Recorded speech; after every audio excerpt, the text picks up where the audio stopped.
Bruno ke Akiguddeko omukyala amwesibyeko n'amwesibirako ddala n'amukwata n'amubuukira n'amugwa mu kifuba n'amukwata mu kiwato oba kirungo ki ekiri mu mwana mulenzi Bruno ke.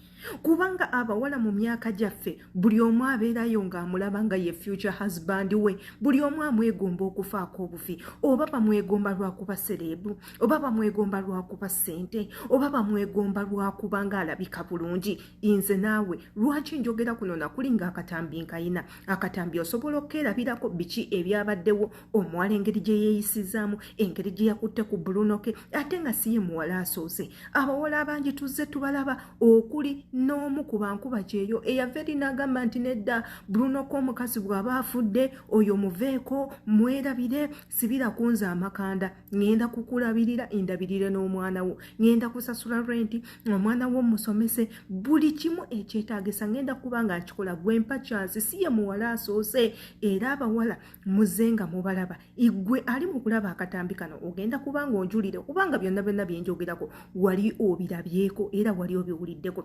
Wano wennyini mu katambi yenze Sheila Adita. Subscribinga ekigambo ekiri subscribe, kwata ku notification bell eri waggulu egenda kuyambako buli video gye nteekako eno channel egenda kubanga ekutukako. Ate era nga bw'ebeera enkola yaffe nsooka kubabuuzaako ne mbabuuza nti muli mutya abali mu Saudi Arabia, kawinta mukawulira kabakolako oba nedda mwafunyeeko ku bitulututu, mwafunyeeko ku mbalabe, enswera z'abalumyeko, ebiwuka by'abalumyeko oba nedda? Kati nno byonna mubeere nga mubibuuza nze nga bondaba bwenfaanana. Munnange nze winta nagiroozezzaako komanga w'e Kampala, munnange nze njagala kulabako, obeera wa? Nze nsindikira ekifo kyonna w'oli, n'abakazi abakulu boolaba nti oli gw'omuwa ekitiibwa nga ye ekiroto kye just kyakulabako Adita. Munnange abantu bwe bato gye bali, era nga nange gye ndi, I have people that I want to meet before I live this life. Mulimu abantu benjagala okubeerako naawo, nyumyeko nabo, nywemu nabo, tusekemu nabo, nga nze kyekiroto kyange ye muntu gwe njagala okulaba. So ndowooza ne Bruno ke bw'atyo, ate wuuyo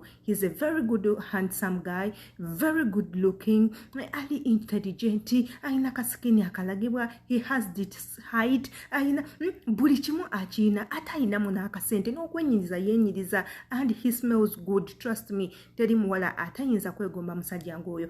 Kamanya gwe kikyolowooza mu comment section, yitawo mu comment section commentinga ombuulire, ongamba Adita nze sisobola oba nsobola. Ky'oba olina okukola, teweerabira linnya lyo n'ekifo mw'olabidde videos zino. You never know, gw'oyinza okuba omuntu asembayo gwe ngenda okuba nga ntumirako mu kavidiyo kaneeno. Teweerabira ku subscribinga video weeba ekunyumidde, giwe a thumb up, ntegeeza like, gilikinge, you can share it ne bannabalala n'obayita bajje babeere nga batwegatako. Jjukira waneeno we do motivate, we do inspire, ate we do educate. Jangu obeere ng'otwegatako, obeere omu ku family members waneeno abamu ku community. We are building our community nga abaana abawala n'abalenzi abali ku kyeyo in other parts of the world. Twekuŋŋaanya waneeno ne to becoming friends, ne tuchattinga, ne tumanya biki ebigenda mu maaso, nga tuyise mu comment section, nga tuyise mu kusubscribinga ng'okutte ne ku kade. Nze ababuuzako yenze Sheila Adita. See you in my next video.